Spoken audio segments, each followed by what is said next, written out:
So that brings us to our chicken scratch moment for this episode. Chicken scratch brought to you by OTC Kennels, Off the Chain Kennels, OTC on Facebook and Instagram. Talk about breeding some champions. We're talking about champions. We're talking about champions with multiple championships. And OTC Kennels definitely represents that. I'm going to have a dual chicken scratch moment. Ooh. That's right.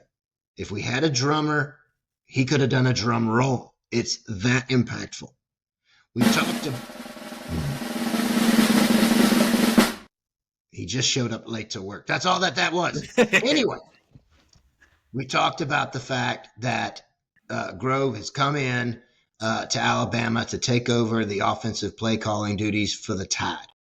I want to know, chicken scratch moment, what kind of change that's going to make. Is that going to overhaul the Alabama offensive attack into something more similar to what we saw in Washington, where they made a run at the national championship? And your best friend, well, no, your second best friend. I forgot about Lane. But anyway, your best friend Kirby, that you love so much, coming from the Alabama program, trying to start up his own Alabama in Athens, hanging on too long to some coaches that maybe he should be willing to part ways with? And what type of transformation would that have on the Georgia Bulldog program?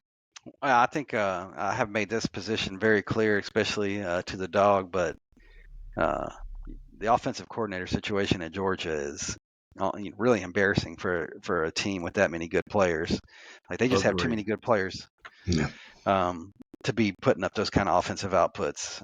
And part of that's the star situation like we talked about, but it's also that they're not putting them in a good position to win. And Nick Saban had that same situation, and he gave Lane Kiffin a call, and he came in there and was like, I'll sit on the sideline, let you do what you do. I don't think Kirby's had that epiphany yet. He either will or they'll wind up running him off down there, I think. But as far as Alabama goes, I think you're going to see a huge difference. There was an article I was reading the other day with regard to Ryan Grubb, and he was talking about what went wrong with the offense last year. And he said, I think this is exactly what he said. He said something along the lines of, I don't think the running backs could have been happy at all with 6 carries per game. And so what that told you is that they became too reliant on Jalen to run the ball, too reliant on Jalen to make throws that he couldn't make. So it was easy if you had a good defensive coordinator, which South Carolina did, which Oklahoma does, which Michigan apparently does, that if you can stop Jalen Hurts, then the team doesn't have a chance. And so I think he's going to fix that problem.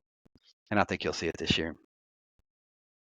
Is that it? Did I answer all your questions? I think you maybe had one more in there. Just to see what type of impact would it have if Kirby could truly follow his mentor and be willing to part ways with the wrong coordinators and bring in the right ones and say, hey, as you put it when he brought in Lane Kiffin, here's the keys to the car, drive us across. So, the difference being now you have a playoff, so there's so many more teams that can get in and beat you. Like, anybody can lose in the playoffs. Who would have predicted Ohio State to have that kind of run?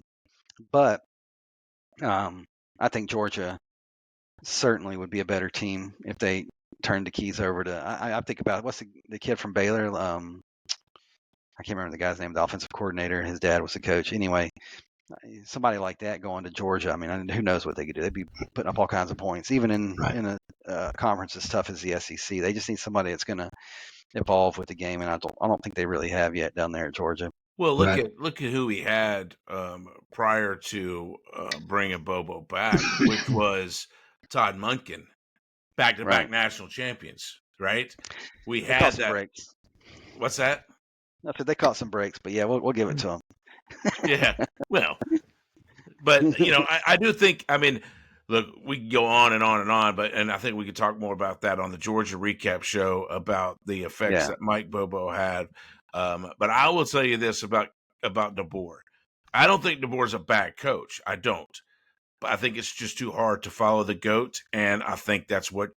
And if they have an 8-4 season this year, he could be in trouble.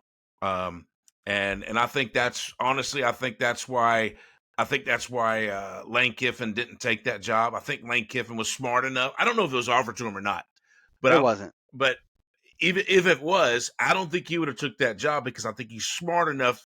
You can't follow a Nick Saban. I just don't, and that's just my humble opinion. I obviously don't. I'm not an insider, and so I only know the people that I read and listen to. But my understanding he would have absolutely taken that job if it would have been offered to him. But there was a 0% chance that it was going to happen because of like the old guard down at Alabama. They don't want to have to babysit a coach, and I think that they didn't want to be in that situation. But from what I heard, once again, not an insider, he would have absolutely taken that job. Really? Okay. Yeah.